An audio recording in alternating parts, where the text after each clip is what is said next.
तारुण्य एकदाच येत असतं आणि तारुण्यातील मजा उसाच्या शेतातल्या मजेशिवाय अधुरी आहे। पण शहरातल्यांना काय कळणार ती मजा काय असते।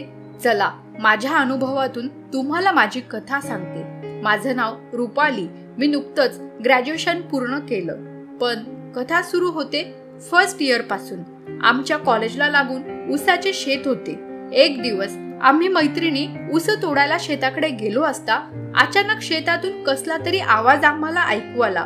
वाटलं की रानडुक्कर असेल, पण थोडं धीर धरल्यावर एक मैत्रीण म्हणाली, हा मनुष्याचा आवाज आहे।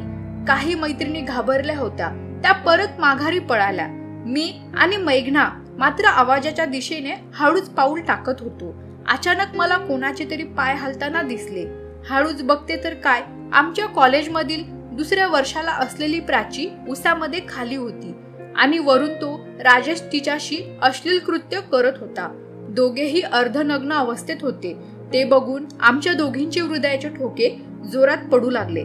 त्यांचा संपूर्ण खेळ आम्ही नयनांनी टिपला। अंगामध्ये एक नवीन शहारा आला, जणू आम्ही दोघी स्वतःला त्या प्राचीच्या जागी बघत होतो।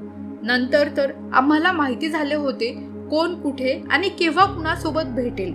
आम्ही सगळ्या मैत्रिणी बी ग्रेड सिनेमा बघायला जायचो। आमच्यापैकी प्रत्येकीला तो अनुभव घेण्याची इच्छा असे, पण संधी मात्र कुणी जडवून आणली नाही। सगळ्यांना माहिती होतं आपल्यापैकी कुणी ही मजा करेल तर ती रुपाली म्हणजे मी करू शकते, कारण अंगाने मी खूपच रूपवान व भरीव होती। तिसऱ्या वर्षाला आल्यावर मी एका ज्युनियरला डोळे मारून मारून माझ्याकडे आकर्षित केले। तो दिसला की मी ओठ आणि नयनांची जादू करायची। एक दिवस त्याला इशारे करून मी उसाच्या शेताकडे नेलं। तो मागोमाग येत होता। मैत्रिणींना पहारे ठेवायला अगोदरच सांगितलं होतं। मग काय, उसात गेल्यावर सरळ मी त्याच्या ओठांवरचा रस प्यायला लागले। इतर पोरींप्रमाणे खाली झोपून पोराला सगळं करू देणे माझ्यासाठी शक्य नव्हते।